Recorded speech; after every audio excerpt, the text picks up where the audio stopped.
speaking of Wolverine being able to be so versatile, I'm curious as to how the Wolverine storyline will kind of come into play in Days of Future Past in the X-Men franchise. Why don't you answer that, Lauren, seeing as you're a producer of both? Do you want to answer that? So I don't get in trouble for giving anything away? You know, it's hard to say. All the characters are intertwined. And I'm just hesitating because, I don't want to spoil the movie for you when it comes out next year. So all I can say is that Wolverine plays a very integral part in the movie. And I know that's vague, but you'll have to go see it.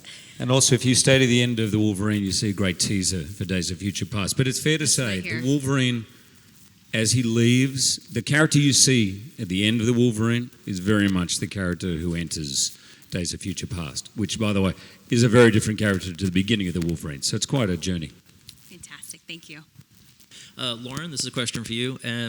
In doing this film, which is based on one of the seminal 80s superhero comics, I was just wondering if that gave you a sort of a renewed appreciation for, that lean storytelling that was so strong, in Claremont and Burns' graphic novel, or Claremont and Miller's graphic novel, rather, and if we'll see in X-Men Days of Future Past that continue in the sense of, adherence to that really meaty storytelling that they had.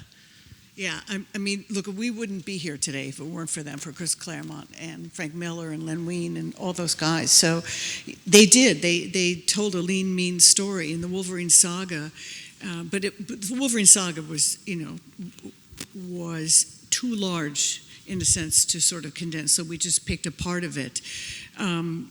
What's interesting is once you get into the Days of Future Past with so many versions of reality in the comic of the past and the future, and intercutting between those stories, and the way they told the story, they ratcheted up the tension in both the present and the future, or at that time it was the present and the future.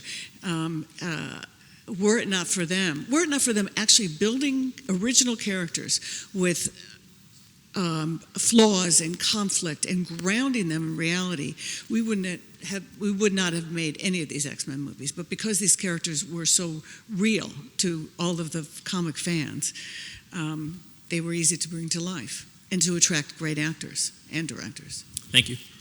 I just had a question regarding the international nature of the film and the influx of international actors. And with the influx of international actors and money in film in general these days, how do you see that affecting the domestic film industry? Over to you guys. Yeah, I mean, it is now an international business, and I'll toss some of this to Hutch too, but it is an international business. It used to be years ago when I started making movies, it was you worried about your domestic gross, and maybe, 10 years in, so I started actually I won't tell you when I started, but by the 90s, you were started to be concerned about, maybe you should have a French character or an Italian character or a Chinese character. Now it's very international. It's you can do not so well domestically and huge internationally and have a great big hit. Hutch has seen a lot of this transpire too, so I'm curious to see what he'll say. Yeah, I mean, I think Lauren's right that today's movie market is a world market, right? And it's no longer a domestic-centric thinking either at any of the studios or, frankly, on behalf of filmmakers. You have to look at it in terms of a global audience. This comic and this particular story, and one that was championed so heavily by Lauren, calls up and asks us to go to Japan. And I think, interestingly, in times past, that might have felt challenging. I think in today's market, it felt like an opportunity to take the audience to a world, to take the characters to a world that we've never seen, that we really haven't seen depicted this way. And it was almost something we talked about in making the movie that felt analogous to taking them to an alien planet or taking them to a parallel universe, somewhere where we could really make them a fish out of water. And so I actually think the uniqueness and the exotic nature of Japan is going to serve, hopefully, very well to the domestic market as something new, but also to the global market.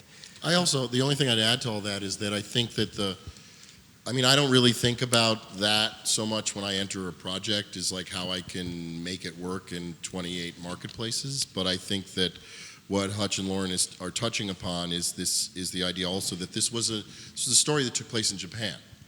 And I think that one of the things that, even though the climate is changing and people are more conscious of world cinema and international markets, is I have to give credit to Fox for really coming through on something that they laid the table for when I came on the project, which is that they were really willing to take a risk with this. I don't think it's as simple. You can make a movie where you pull in different cast members, one from Europe and one from Asia and you create this kind of Benetton commercial that sells around the world. But you can also, this is a movie with, other than Hugh Jackman, it's pretty much 100% Japanese cast. So I think that took a lot of guts on the part of Fox.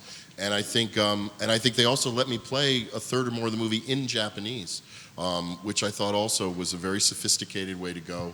And I think it's what plays better for audiences these days, because I think we've gotten past the age of characters from another country being alone in a bedroom speaking English for some reason. But I think it's still, you have to acknowledge in this marketplace with the amount of money getting invested in a movie, that the studio really made a commitment with this film to make something different, to make something a little left of center and a little out of the box. And I hope people appreciate that those risks were taken. They were actually backed and not fought by the studio. On that note, we need to end. We need to get you to Hall H, but we thank you very much.